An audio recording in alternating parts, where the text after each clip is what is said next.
여러분 안녕하세요. 양재민 선생님입니다. 6학년 체육 경쟁 5차시 수업을 시작하겠습니다. 여러분이 지금 학교에서 배구를 배우고 있습니다. 배구를 처음 해보기 때문에 언더토스 연습을 할 때 팔이 많이 아플 텐데도 재밌게 잘 참여해줘서 여러분 모두 너무너무 칭찬해주고 싶습니다. 지금 배우고 있는 배구는 체육의 경쟁 영역 중에서 네트형 경쟁에 포함이 됩니다. 왜 네트형 경쟁이냐면 여러분 배구를 해봐서 알겠지만 가운데 네트를 두고 공이 왔다 갔다 하죠. 그래서 네트형 경쟁이라고 합니다. 네트형 경쟁에는 여러분이 지금 배우고 있는 배구, 그리고 배드민턴, 탁구, 테니스, 족구 이런 종목들이 포함이 됩니다. 그래서 오늘은 여러분이 배우는 네트형 경쟁이 어떤 신체활동 가치를 추구하는지 알아보고 어떤 내용으로 구성되어 있는지 알아보는 시간입니다. 시작 전에 미리 이야기하지만 조금 어려울 수 있습니다. 하지만 오늘 수업을 여러분이 잘 듣게 되면 앞으로 배구를 더 즐겁게 배울 수 있을 겁니다. 오늘은 교과서가 없어도 됩니다. 여러분 그동안 교과서로 수업을 하면서 다양한 활동을 열심히 해줬는데요. 오늘은 선생님이 준비한 수업 영상을 집중해서 들어주면 됩니다. 외울 필요는 없습니다. 듣고 기억이 나지 않아도 괜찮습니다. 선생님 이야기 듣고 이런 것이 있구나 정도로 알고 가면 됩니다. 그러면 지금부터 선생님과 같이 가봅시다. 오늘 수업은 4가지 순서로 준비되어 있습니다. 여러분이 어떤 내용을 배우기 전에 처음부터 그냥 보는 것보다 어떤 순서로 구성이 되어 있고 어떤 내용을 배우게 되고 이 내용을 배워서 어떤 목표를 달성해야 하는지 알고 배우면 훨씬 더 재밌게 배울 수 있습니다. 먼저 영역의 개관입니다. 개관의 의미는 전체를 대강 살펴본다는 의미입니다. 깊은 내용이 아니라 기본적인 부분만 간략하게 살펴본다는 의미입니다. 다음으로 영역의 목표를 살펴봅니다. 어떻게 구성되어 있는지 간략하게 봤으면 그럼 이 영역의 목표가 무엇인지 알아봐야 합니다. 목표를 알면 여러분이 어떤 부분에 초점을 맞춰서 신체 활동을 할지 공부를 할지 방향이 결정되니까 목표는 매우 중요합니다.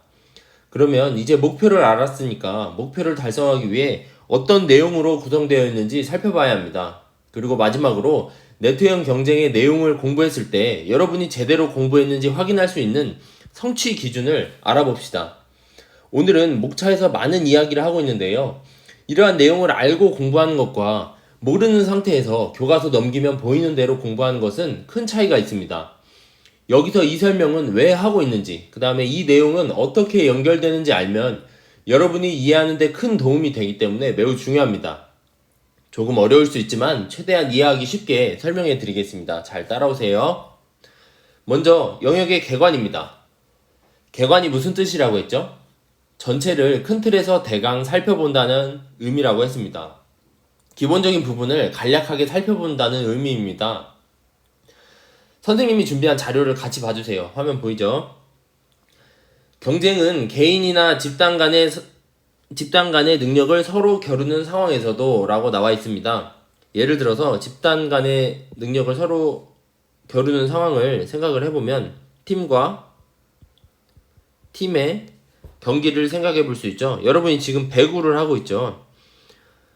그리고 개인과 개인이 서로의 능력을 겨루는 상황을 생각을 해보면 배드민턴이나 테니스의 개인전을 생각을 해볼 수가 있고요. 우리가 지금 네트형 경쟁을 공부하고 있으니까 배구나 아니면 배드민턴, 테니스처럼 개인전 아니면 복식처럼 서로의 능력을 겨루는 상황이 있다는 것을 알 수 있습니다. 그러면 그 다음 이어서 볼게요. 이러한 상황에서도 서로 협력하며 라고 나와 있습니다. 여기서 이 협력한다는 말 잘 생각을 해봐야 되는데요. 혼자 하는 것이 아니라 상대팀을 이기기 위해서 서로 전술과 전략을 결정하고 함께 연습하는 것을 생각을 할 수가 있죠. 전술, 전략. 그죠? 그리고 이어서 상대를 배려하고 정정당당하게 경기에 임하는 가치다 라고 나와 있습니다. 여기서 네트형 경쟁에서 가장 중요한 가치가 나옵니다. 바로 배려입니다. 정말 중요한 가치입니다. 여러분 혹시 테니스, 배드민턴, 배구, 탁구 중계를 텔레비전이나 인터넷에서 본 적이 있나요? 경기가 끝나면 항상 선수들이 어떻게 하냐면 이게 경기장이면 곡선 말고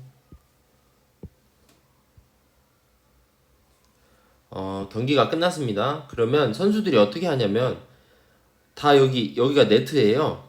여기가 네트인데 선수들이 이 주변으로 다 모여요. 모여서 서로 악수를 해요. 악수를 합니다. 그리고 여기 심판이 있는데 심판하고도 악수를 합니다.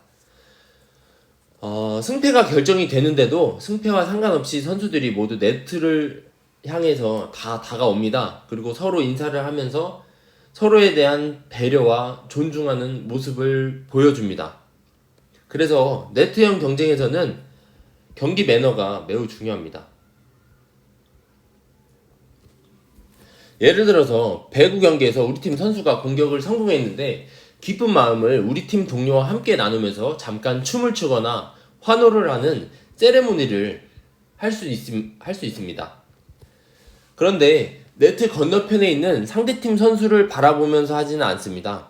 우리 팀이 공격에 성공했으면 상대팀은 수비에 실패했겠죠. 그래서 상대팀 선수들은 아쉽고 화가 나기도 하고 실망스럽기도 할 겁니다.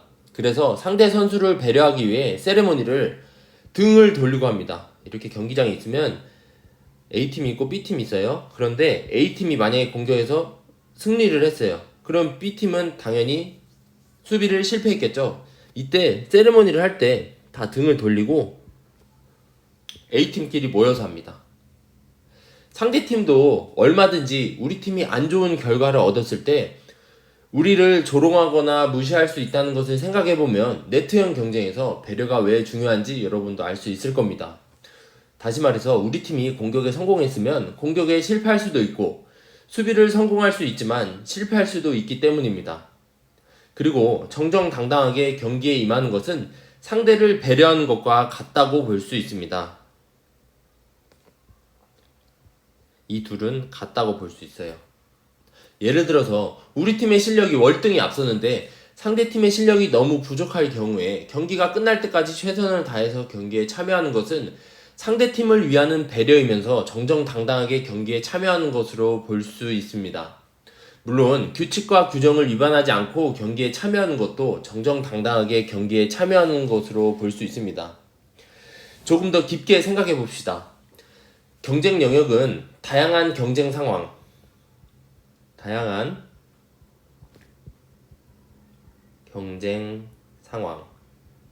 그리고 다양한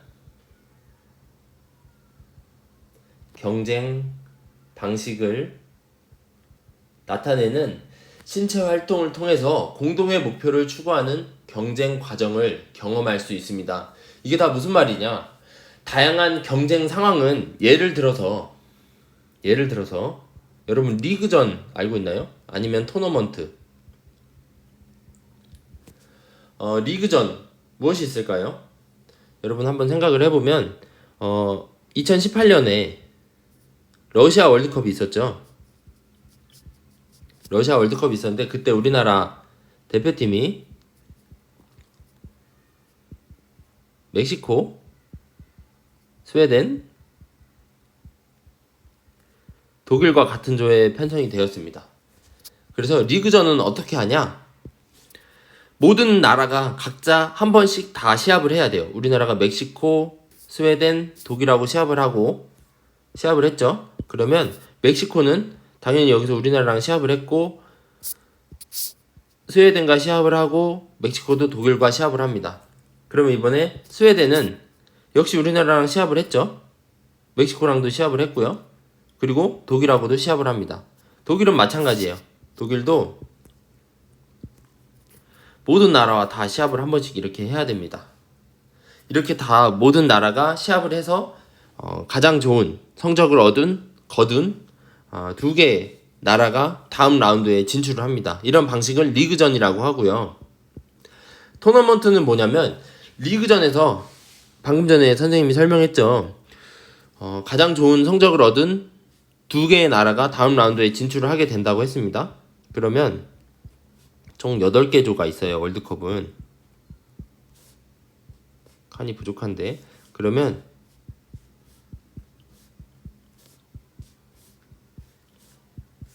이렇게 대진표가 짜여요. 그래서 각 조에서 1위, 2위 팀이 다 올라옵니다. 그러면 이제 다 여기 있으니까 서로 시합을 해요. 시합을 해서 이기면 다음 라운드에 진출하고 지면 바로바로 떨어집니다. 예를 들어서 이 팀이 이겼어요. 올라가고 떨어집니다. 이겼습니다. 올라가고 떨어져요. 떨어지고 올라가고 떨어지고 올라가고 올라가고 떨어지고 떨어지고 올라가고 올라가고 떨어지고 떨어지고 올라갑니다. 그럼 이렇게 다음 라운드에 진출하면 8강에 진출을 해요.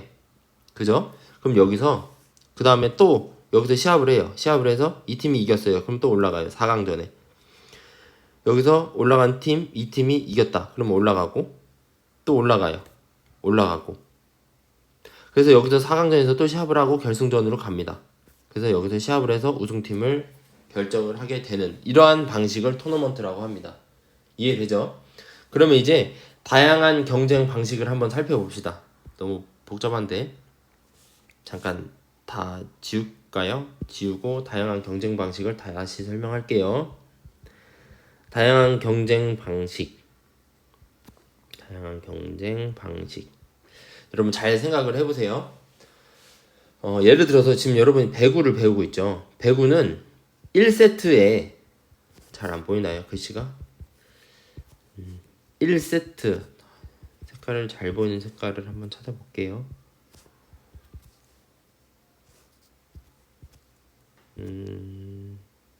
검정색이 잘 보일 것 같아요. 배구는 1세트에 25점입니다. 그렇게 해서 총 몇 세트를 하냐? 5세트를 해요. 5세트를 하면 어떻게 되냐? 보세요. 하나, 둘, 셋, 넷 하면 1, 2, 3, 4, 5세트까지 경기를 합니다. 그러면 여기서 예를 들어서 A팀과 B팀이 시합을 했어요. 그러면 A팀이 1세트를 이기고 2세트는 B팀이 이기고 3세트는 A팀, 4세트는 B팀이 이겼어요. 그럼 5세트를 해야 되잖아요. 5세트는 어떻게 하냐? 5세트는 25점을 하지 않고 15점을 합니다. 15점을 해서 만약에 15점을 먼저 얻은 팀이 승리를 하게 돼요. 배구는 이래요. 그러면 이제 탁구를 생각을 해봅시다. 탁구는 어떻게 되냐? 올림픽의 경우에 총 7세트를 해요. 많이 하죠. 1, 2, 3, 4, 5, 6, 7. 그래서 예를 들어서 두 팀이 시합을 합니다. 역시 A, B. 1세트, 2세트, 3세트를 A 선수가 모두 다 이겼어요. 그런데 갑자기 B 선수가 너무 잘해서 4, 5, 6세트를 다 이겼습니다. 그러면 마지막 7세트가 남았죠. 탁구는 기본적으로 1세트에 11점을 합니다. 과거에 한 80년대, 90년대까지는 1세트에 21점을 했어요. 그런데 지금은 11점을 합니다. 왜 11점을 하느냐? 21점을 했더니 너무 오래 걸리는 거예요. 그러니까 너무 지루해. 그래서 1세트를 11점을 해서 세트가 빨리빨리 끝나게 하고 탁구는 배구와 다르게 7세트도 11점을 획득하면 승리를 하게 됩니다. 그래서 이 두 가지 종목을 보면 방식이 서로 같지 않다는 것을 알 수가 있습니다.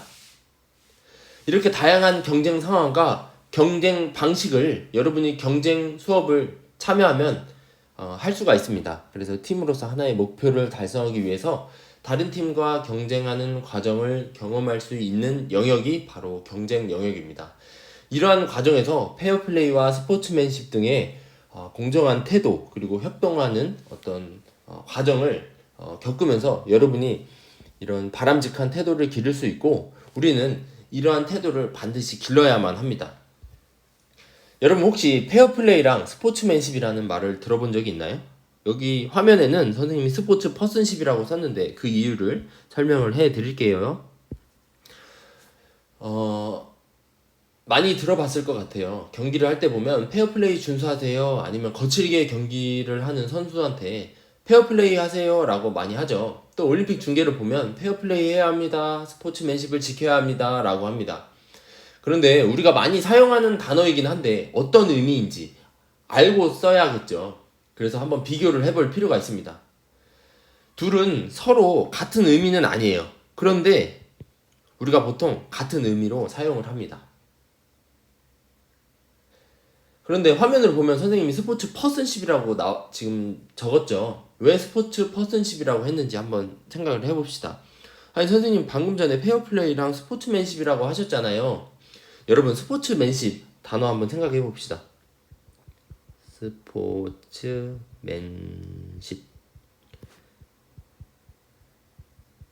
스포츠맨십. 여기서 여러분 이 맨이라는 단어가 무슨 뜻이에요? 맨이라는 단어는 남자를 의미하죠. 잘 안 보이네요. 남자. 그러면 여러분 잘 생각해 보세요. 여러분 지금 체육 수업 하죠. 그리고 여러분이 알고 있는 스포츠 잘 생각을 해보면 남자만 하고 있나요? 남자만? 아니죠. 여자도 하죠. 여러분 체육 수업 때 여학생도 같이 하잖아요. 그죠? 그러면 생각을 해보세요. 스포츠맨십이라고 하면 그러면 남자만 지켜야 되는 태도이고 규칙이에요? 남자만 지켜야 되는 태도가 아니죠. 여자도 지켜야 되죠. 그러면 남자가 할 때는 스포츠맨십이라고 하고 여자가 할 때는 스포츠 우먼십이라고 해야 되나요? 각자 같은 팁인데 같은 뜻인데 다른 단어를 써야 하는 건가요? 이런 의문을 제기를 할 수가 있죠. 그래서 우리는 보통 이렇게 사용하지 않고 스포츠 퍼슨십이라고 해서 사람이라면 지켜야 하는 스포츠를 하는 사람이라면 지켜야 하는 태도를 스포츠 퍼슨십이라고 합니다. 그럼 이 퍼슨이라는 뜻이 무슨 뜻이냐? person, 사람이라는 뜻이에요.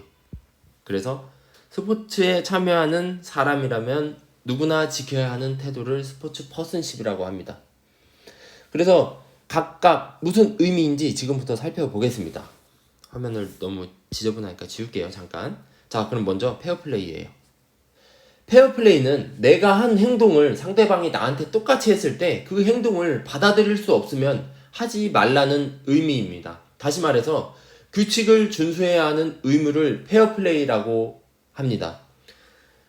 적용할 수 있는 상황과 해당되는 상황이 스포츠 퍼슨십과는 달라요. 일단 페어플레이 잠깐 다시 생각을 해볼게요.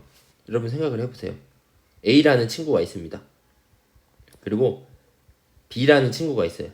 그런데 A라는 선수가 B 선수에게 반칙을 엄청 심하게 했어요. 그죠? 그런데 이 B라는 선수도 똑같이 A라는 선수에게 똑같은 반칙을 했습니다. 그런데 A라는 선수가 느끼기에 B라는 선수가 나한테 파울을 안 했으면 좋겠어, 나한테 반칙을 안 했으면 좋겠어 라고 생각을 하면 그 행동은 하면 안 된다는 거예요. 대표적으로 어떤 게 있을까요? 배구에서 발로 차도 된다고 했죠. 그런데 공을 잡으면 안 되죠.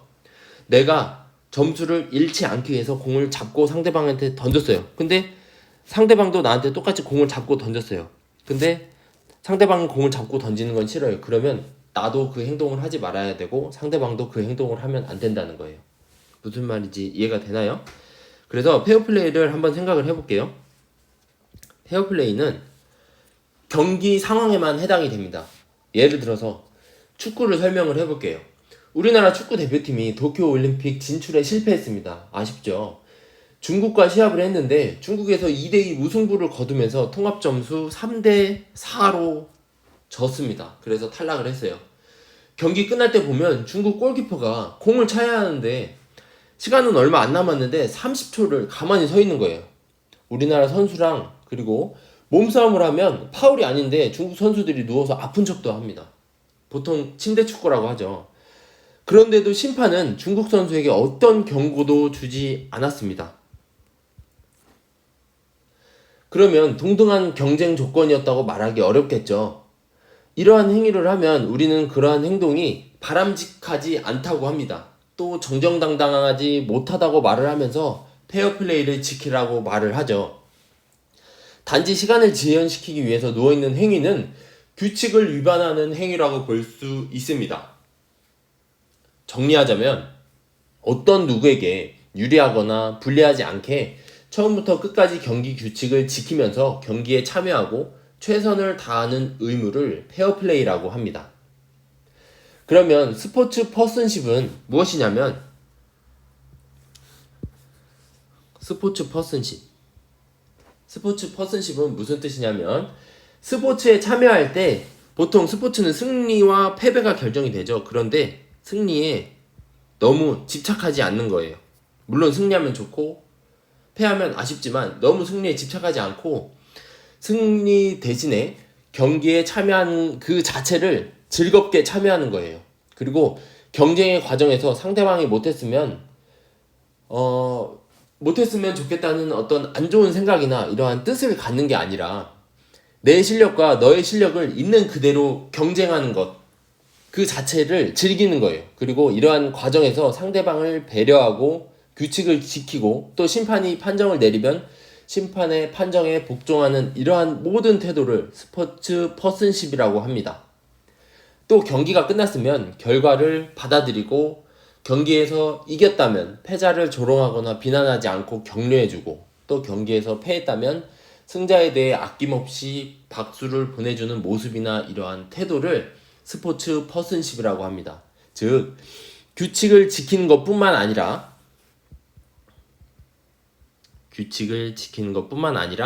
정정당당한 것과 경쟁 조건이 같아야 하는 것, 그리고 인간으로서 반드시 지켜야 하는 태도들을 모두 포함해서 스포츠 퍼슨십이라고 합니다. 보세요. 경쟁 조건 그리고 태도까지 모두 포함하는 것이 바로 스포츠 퍼슨십이다 라고 알고 있으면 되겠습니다. 스포츠 퍼슨십은 화면에 있는 것처럼 경기 시작 전, 중, 후에 모두 공정해야 돼요. 여러분 공정이라는 뜻 아나요? 무슨 뜻이냐면 공평하다라는 뜻이에요. 공평하다. 어느 쪽에 치우치지 않고 고르다라는 뜻입니다. 배구를 예로 들어 설명을 해보겠습니다. 경기 시작 전에 양팀 모두 경기장에서 연습할 수 있는 시간은 똑같아야 합니다. 그리고 경기 중에는 양팀 선수들 모두 같은 공을 사용해야 하고요. 경기가 끝난 후에는 양팀 선수들 모두 결과를 받아들여야 합니다. 지금까지 설명을 해보면 페어플레이가 스포츠 퍼슨십보다 작다는 것을 알 수 있어요. 다시 말해서 스포츠 퍼슨십이 더 큰 개념이라는 것을 알 수 있을 겁니다. 규칙을 지키는 것보다 페어플레이가 더 큰 의미고 페어플레이보다 스포츠 퍼슨십이 더 큰 개념입니다. 지금까지 길게 설명한 페어플레이와 스포츠 퍼슨십을 경쟁 영역을 배우면서 여러분이 배우게 됩니다. 체육 수업에서는 페어플레이와 스포츠 퍼슨십을 스포츠를 할 때만 지키는 것이 아니라 사회에 나가서 건강한 사회를 만드는 구성원으로서 이러한 능력을 발휘할 수 있도록 배우는 겁니다.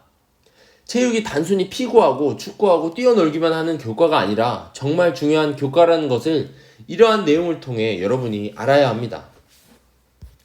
지금부터는 영역의 목표를 봅시다. 여러분은 경쟁의 신체 활동을 하면서 선의의 경쟁을 실천해야 합니다. 봅시다. 선의의 경쟁. 여기 나와 있죠. 그리고 여기도 선의의 경쟁이라고 나와 있습니다. 여러분이 생각하는 선의의 경쟁은 무슨 뜻인지 잠시 생각해 보세요. 선의의 경쟁이 무엇일까요? 선의의 경쟁. 먼저 선이라는 뜻을 알고 가야 돼요. 선이라는 뜻은 착한 마음을 의미해요. 그리고 또 착한 마음, 그리고 또 좋은 뜻을 의미합니다. 아니 그러면 착한 마음의 경쟁, 좋은 뜻의 경쟁이라고 생각을 하는데 확 와닿진 않죠. 스포츠를 하면 서로 경쟁을 하죠. 경쟁은 스포츠에서 뺄 수 없는 요소입니다. 경쟁이 있기 때문에 사람들이 스포츠를 더 좋아하는 거고요. 그런데 상대 선수를 이기는 것도 중요하지만 승패와 상관없이 나의 실력이나 기량, 능력이 연습을 통해 얼마나 발전이 되었는지 확인하는 것도 중요합니다.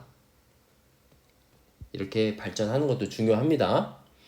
그리고 상대 선수를 이기더라도 똑같이 경쟁에서 승리했을 때 의미가 있죠.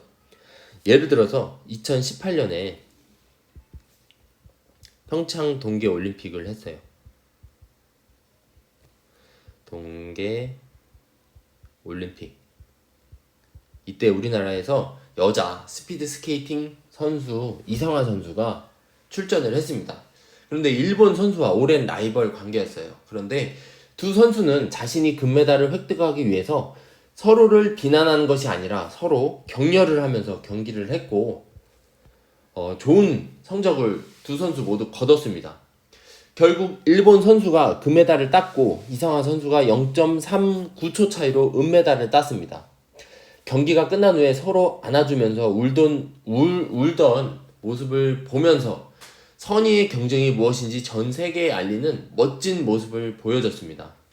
이러한 모습을 여러분도 보면서 친구들과 선의의 경쟁을 해야겠다는 것을 알아야 하고, 여러분이 경쟁 영역의 다양한 종목에 참여하면서 선의의 경쟁을 해야 한다는 것을 알고 가야 합니다. 그러면 여러분이 6학년 때 네트형 경쟁을 하면서 무엇보다도 길러야 하는 능력이 무엇이냐? 바로 화면에 나와 있는 경기 수행 능력입니다. 경기 수행 능력은 서로 경쟁하는 상황에서 우리 팀이 승리하기 위해 적절한 전략과 기능을 발휘해서 나의 목표 또는 우리 팀의 목표를 달성할 수 있도록 하는 능력을 의미합니다. 다시 설명할게요. 경기 수행 능력은 서로 경쟁하는 상황, 우리가 스포츠를 하면 기본적으로 경쟁을 한다고 했죠. 경쟁하는 상황에서 우리 팀이 승리하기 위해 적절한 전략 그리고 기능을 발휘해서 나의 목표 그리고 팀의 목표를 달성할 수 있도록 하는 능력을 의미해요. 그래서 주로 경기를 할 때 필요한 신체 움직임 그리고 전략이나 전술을 생각하고 적용할 수 있는 문제 해결력 그리고 상황 판단력, 이러한 능력들이 경기 수행 능력이라고 할 수 있고, 또 협동심, 책임감, 공정성, 배려와 같은 이러한 태도가 경기 수행 능력에 포함이 됩니다. 한번 적어볼게요. 협동심, 책임감, 공정성,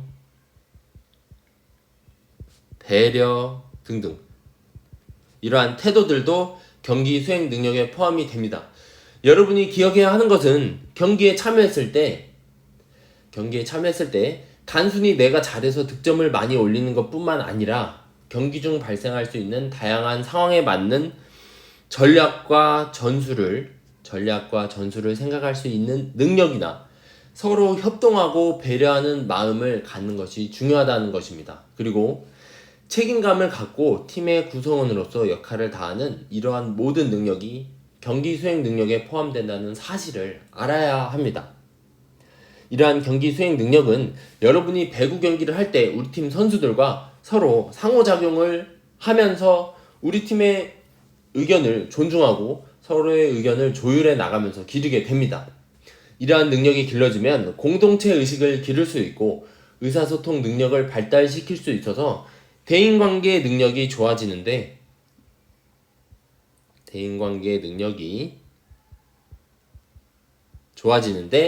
큰 역할을 할 수가 있습니다. 정리하자면 체육에서도 경쟁에서도 네트형 경쟁에 배구를 하면서 선의의 경쟁을 하고, 또 경기 수행 능력이 좋아지면 대인관계 능력이 좋아질 수 있으니까 여러분이 학교를 보다 즐겁게 다닐 수 있을 겁니다.